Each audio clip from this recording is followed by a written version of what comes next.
Hello student, high school classes पर आपका फिर से स्वागत है। आज हम आपके लिए लेकर आए हैं कक्षा 10वीं विषय हिंदी के सारे महत्वपूर्ण प्रश्न क्षितिज भाग 2 से। तो स्टूडेंट, यदि आप चैनल पर नए हैं तो चैनल को सब्सक्राइब कर लें, क्योंकि आपको इस चैनल पर सारे विषय के इंपॉर्टेंट वीडियो लेक्चर और सारे विषय का पेपर के सलूशन प्रोवाइड किया जाएगा। तो चलिए सबसे पहले देखते हैं ऑब्जेक्टिव क्वेश्चन। स्टूडेंट, ये क्वेश्चन आपके एग्जाम में हमेशा पूछे जाते हैं, आप देख सकते हैं कई सारे क्वेश्चन मैं आपके लिए लेकर आया हूँ। ठीक है, तो चैनल पर नए हैं तो चैनल को सब्सक्राइब कर लें और बेल आइकॉन प्रेस कर लें। सबसे पहले पहला क्वेश्चन देखते हैं, सूरदास किसके शिष्य थे। ठीक है, चार ऑप्शन हमारे पास, गोविंद सिंह, ठीक है, गोविंदाचार्य, शंकराचार्य, महाप्रभु वल्लभाचार्य। तो वल्लभाचार्य जी के शिष्य थे। वात्सल्य एवं श्रृंगार के श्रेष्ठ कवि माने जाते हैं। ठीक है, कौन से कवि वात्सल्य और श्रृंगार रस से रचित कविताएं लिखी हैं? तो इसका करेक्ट आंसर हो जाएगा सूरदास। तो आपको सूरदास पर टिक कर देना है। अगला क्वेश्चन है, सूरसागर, सूरसारावली एवं साहित्य लहरी किसकी रचना है? तो स्टूडेंट, ये रचना भी सूरदास जी की है। हरी है नीति पढ़ आए। ठीक है, तो किसकी नीति पढ़ाएं? तो राजनीति पढ़ाएं। राजनीति पे आपको टिक कर देना है। अगला क्वेश्चन है, ठीक है, क्वेश्चन नंबर 5 पे चलते हैं। क्वेश्चन नंबर 5 है, हारिल का शाब्दिक अर्थ है। तो आपको क्या राइट कर देना है? हारिल एक पक्षी है जो अपने पैरों में सदैव लकड़ी लिए रहता है, उसे छोड़ता नहीं है। ठीक है, रामचरितमानस की रचना किस भाषा में की गई है? तो रामचरितमानस की रचना अवधी भाषा में की गई है। राम लक्ष्मण परशुराम संवाद रामचरितमानस के किस अंश से लिया गया है? तो इसका करेक्ट आंसर हो जाएगा बालखंड। ठीक है, क्या हो जाएगा? बालखंड हो जाएगा। अगला क्वेश्चन है आपके सामने, चौपाई छंद में कितनी कितनी मात्राएं होती हैं? ठीक है, तो चौपाई छंद में कितनी मात्राएं होती हैं? 16 मात्राएं होती हैं। अगला क्वेश्चन है क्वेश्चन नंबर 9 में को 2022 में आ चुका, आप देख सकते हैं। क्वेश्चन नंबर 9 हमारे सामने है, नाथ शंभुधनु भजनि निहारा होय क्यों एक दास तुम्हारा, इस पंक्ति में कह रहे हैं। ठीक है, इस पंक्ति को कौन कह रहा है? तो इसका करेक्ट आंसर हो जाएगा श्री राम जी। ठीक है, राम जी कह रहे हैं, तो यहाँ पे राम आपको टिक कर देना है। अगला क्वेश्चन है क्वेश्चन नंबर 10, गाधि सुनु का शाब्दिक अर्थ क्या है? तो गाधि सुनु का शाब्दिक अर्थ है गाधि के पुत्र यानी विश्वामित्र। आपको ऑप्शन नंबर ए पर टिक कर देना है। अगला क्वेश्चन है, देव प्रमुख कवि किसके हैं? ठीक है, किस काल के हैं जो देव प्रमुख कवि जी हैं? तो आपको रीतिकाल लिख देना है, रीतिकाल के कवि हैं। क्वेश्चन नंबर अगले पे चलते हैं। अगला है, जयशंकर प्रसाद प्रमुख कवि माने जाते हैं। तो जयशंकर प्रसाद जो है छायावाद के प्रमुख कवि माने जाते हैं, छायावाद पर टिक कर देना है। अगला क्वेश्चन है, आत्मकथ्य 1932 में किस पत्रिका में प्रकाशित हुआ था? ठीक है, तो ये हुआ था स्टूडेंट हंस पत्रिका में। ठीक है, हंस पर आपको टिक कर देना है। अगला सवाल है, अनामिका, परिमल, गीतिका एवं कुकुरमुत्ता किसकी रचना है? तो यह सूर्यकांत त्रिपाठी निराला जी की रचना है।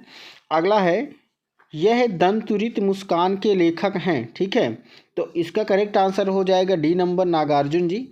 अगला है, घुमक्कड़ी और अक्खड़ स्वभाव के लिए जाना जाता है किसको?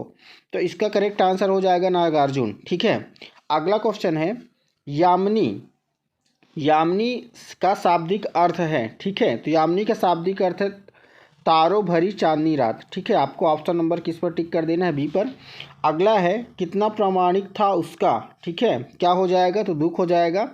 संगीतकार की आवाज़ सुनाई पड़ती है। ठीक है, कैसी? तो इसका करेक्ट आंसर हो जाएगा स्टूडेंट मनोरम, कमज़ोर एवं कांपती हुई। क्वेश्चन नंबर 20 पे चलते हैं। सप्तक का अर्थ है, तो सप्तक का अर्थ है सात का समूह। ठीक है, सात का समूह आपको टिक कर देना है ऑप्शन नंबर बी पर। अब हम आते हैं खाली स्थानों की पूर्ति, रिक्त स्थानों की पूर्ति। तो पहला क्वेश्चन है, हरि है पढ़ आए। तो आपको क्या लिख देना है? राजनीति लिख देना है। ठीक है, पहले नंबर पे क्या लिख देना है स्टूडेंट? राजनीति लिख देना है।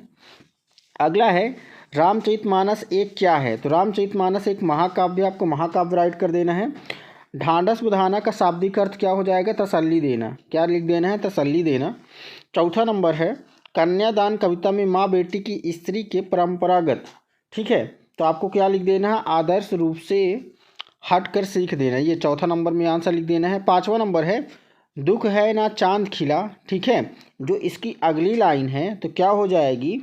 ठीक है, शरद रात अपने पर, शरद लिख देना है। ठीक है, अगला है, माथे किरीट द्रग चंचल। आपको क्या लिख देना है? किरीट लिख देना है।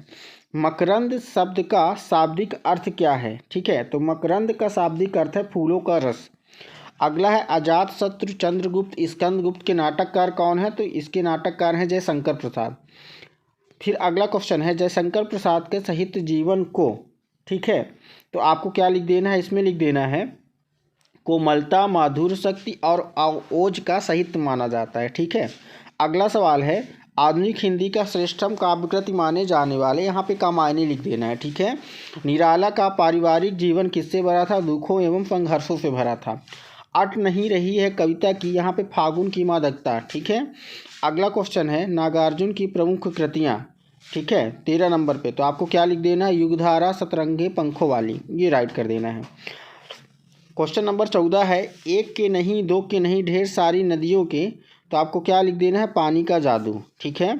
अगला है प्रभुता का शरण बिंब के केवल, क्वेश्चन नंबर 15, इसमें क्या लिख देना है? मृग तृष्णा है, ठीक है। ऋतुराज की कविताओं में, तो आपको क्या लिख देना है? दैनिक जीवन के अनुभव का यथार्थ, ठीक है। अगले क्वेश्चन में क्या लिख देना है? क्वेश्चन नंबर 17 आग रोटियां सेकने के लिए हैं, ठीक है, जलने के लिए नहीं, जलने के लिए आपको लिख देना है। अगला है संगीतकार कविता के कवि कौन है? मंगलेश कुमार जी हैं, ठीक है, मंगलेश डबराल जी हैं, ये आपको राइट कर देना है। अब चलते हैं सही जोड़ी पर। तो पहला है सूर्यकांत त्रिपाठी निराला, किससे मिला देना है? ई नंबर से मिला देना है, उत्साह से मिला देना है, ठीक है। अगला है जयशंकर प्रसाद, तो जयशंकर प्रसाद आत्मकथा से मिला देना है, ठीक है। अगला है तुलसीदास, तो तुलसीदास जी में क्या लिख देना है? राम लक्ष्मण परशुराम संवाद। फिर ऋतुराज, इसमें क्या किससे मिला देना है? सी नंबर से, कन्यादान से, ठीक है। मंगलेश डबराल, तो इसको किससे मिला देना है? संगतकार से, ठीक है। चलते हैं अगले क्वेश्चन पे। तो अगला भी आप देख सकते हैं सही जोड़ी ही है। तो हमारे हरि किससे मिला देना है? सी नंबर से, मृतक में भी डाल देंगे जान, ठीक है। किससे मिलाना है? सॉरी, ई नंबर से, हारिल की लकड़ी, हमारे हरि हारिल की लकड़ी से मिला देना है, ठीक है। ये आपका किससे मिला देना है? ऑप्शन नंबर 5 से। 2 में क्या है? सुना हूँ राम जही शिवधनु तोरा, ठीक है, किससे मिला देना है? इसको मिला देना है साहस बाहु सम सो रिपु मोरा, ठीक है, ऑप्शन नंबर डी से मिला देना है। 3 का ए हो जाएगा कृषाणु, क्या है? अग्नि का पर्यायवाची है। पायल नुपुर मंजू बजे, इसको किससे मिला देना स्टूडेंट? 4 नंबर को, इसको मिला देना ऑप्शन नंबर बी से, ठीक है। 5वां है तुम्हारी यह दंतुरित मुस्कान, 5 को किससे मिला देना है? सी से, ठीक है, मृतक में भी डाल देगी जान। अब हम देखते हैं स्टूडेंट सत्य और असत्य पर। तो सत्य और असत्य में पहला है कितना प्रमाणिक था यह दुख, तो ये हो जाएगा सत्य, ठीक है, इसको सत्य कर देना है। माँ ने कहा पानी में झाँक कर अपने चेहरे पर मत रीझना, ये क्या हो जाएगा? सत्य हो जाएगा। रीझना शब्द का अर्थ है दुख देना, तो असत्य।